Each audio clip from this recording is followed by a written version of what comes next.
This is your part 2 video for 4-5 solving rational equations. And we're picking up with example 4. So we have 5x over x minus 2 equals 7 plus 10 over x minus 2. So just like I did in the last question, I'm going to identify my least common denominator, which is x minus 2. So I'm going to multiply every single term by that common denominator, well, the least common denominator of x minus 2. So I'm going to multiply over here on the left. I'm going to multiply it by the 7. You can't forget about that 7 whenever you're multiplying this. And I'm going to multiply it over here by the last fraction, the 10 over x minus 2. So on the left, denominator disappears. On the complete right, the denominator disappears. So I'm left with 5x equals. Now with the 7, it did not have a denominator, so I'm just going to distribute that. I'm going to get 7x minus 14. And then with the 10, it's left by itself, multiplied by 1. So that's just going to be a plus 10 on the end. Now I have to go through and solve this equation. The negative 14 plus 10 is negative 4. I'm going to add that over to the left-hand side. Subtract the 5x over. We get 2x. So I get x equals 2. Well, if you look back at the original question, I am not able to plug in 2 for x because that would give me 0 in 2 of my denominators. So this is extraneous. I have no other solutions possible for this problem. So this question actually has no solution, or rather no real solution, which is all that we're worried about. Part B goes through a similar process. My least common denominator. Of course, I'm going to have the x minus 3. But I do have an additional denominator of the 4.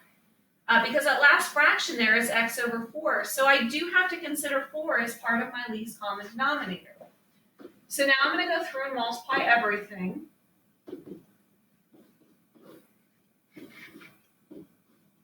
Oh, no, I didn't want to do that. Let's try that again. I'm rewriting, giving myself some space so I can actually write what I'm multiplying here. So I'm multiplying by 4 times x minus 3, 4 times x minus 3, 4 times x minus 3. So the x minus 3's divide out, I'm left with 4 times 3. Here the x minus 3's divide out, I'm left with 4 times x. And in the last fraction, only the 4's divide out, and I'm left with x times x minus 3. So I have 12 equals 4x. Notice this one is a subtraction, so I need to be careful of that, because when I distribute the x, I'm going to get x squared minus 3x. But I'm subtracting that, so it's going to become a minus x squared plus 3x. Please make sure you're very careful with your signs there because you are subtracting. Now I want to get everything on one side. I am going to move everything over to the left-hand side to keep my squared term positive. So I have x squared. 4x and 3x makes 7x. It'll be a minus on the other side. And then plus 12. So that's going to factor into x minus 3, x minus 4. And I get x equals 3 and x equals 4. Well, if you go back and look at the original problem, I can't use the 3. 3 is extraneous because that would give me 0 in the denominator. So my only solution to this is x equals 4. The last example we're going to look at in 4-5 is a rate problem. Very similar to what we did with the wall problem, but because we're dealing with distances here, we can use some of the common equations that we've already been dealing with. So we have paddling with the current in a river. Jake traveled 16 miles. Well, he traveled 16 miles. That's downstream. So he's traveling downstream 16 miles. Even though he paddled upstream for an hour longer than the amount of time he paddled downstream, Jake could only travel 6 miles against the current. In still water, Jake paddles at a rate of 5 miles per hour. What is the speed of the current in the river? Well, just like we used back in 4-4, distance is equal to rate times time, which means my time is equal to my distance divided by the rate. And that's what I want to set up because I know that I have time in concrete terms. So it says the total time that he spent, he's paddled for an hour longer upstream than he did whenever he was going downstream. So if we take the time that he spent going downstream and add an hour to that, that's going to be the time that he spent going upstream. So downstream plus 1 is going to equal the upstream time. Time is distance divided by rate. So when he was going downstream, he traveled 16 miles. His rate was, we know that he travels at 5, but we don't know how fast the current travels. The current is helping him going downstream, so that's going to add on and make him faster. When he's going upstream, he's only traveling 6 miles. He is paddling 5, but the current is no longer his friend and is subtracting out from his rate. So that's going to be 5 minus c. And then we're going to solve this problem just like we did the previous one. So our least common denominator is going to be 5 plus c, 5 minus c. C again is the speed of the current, so that's what we're going to be looking for. So I'm going to go through and multiply every single one of these terms by 5 plus c, 5 minus c, including the 1. 5 plus c, 5 minus c. 5 plus c, 5 minus c. The plus c's are gone here. The minus c's are gone over here. And now I have to figure out what I have left. 16 times 5 minus c is 80 minus 16c.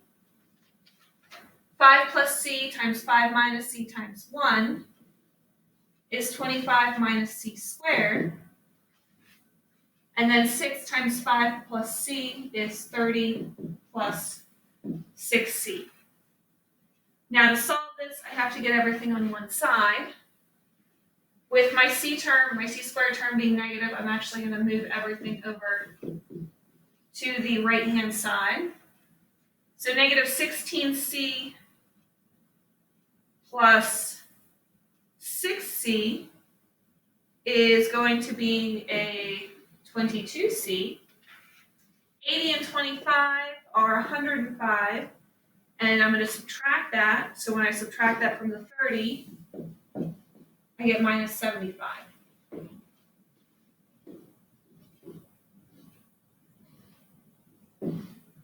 So now I need factors of 75 that add to make 22.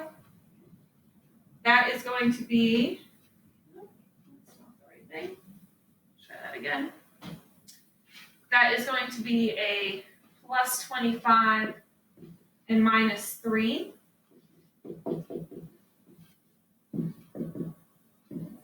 So for my current speeds, well, the speed of the current, I guess I should say, I have two choices here. I have negative 25 and 3. Well, negative 25 would be the current actually going upstream instead of downstream. So that does not make any sense for our problem, which means our solution has to be 3. So the speed of the current is 3 miles per hour. 3 miles per hour. That wraps up our lesson on 4-5, solving rational equations. Again, if you look at some other sources, they may show you an additional way to solve this. You can actually solve them by combining your fractions together on the left and combining your fractions on the right, and then cross-multiplying like we did in the first example. However, I'm one of those people, I like to get rid of my fractions as soon as I can, so I don't have to work with them. So that's why I prefer this method. So go back through, rewatch this video, rewatch the first video that we made on this, and reach out to me if you have any questions.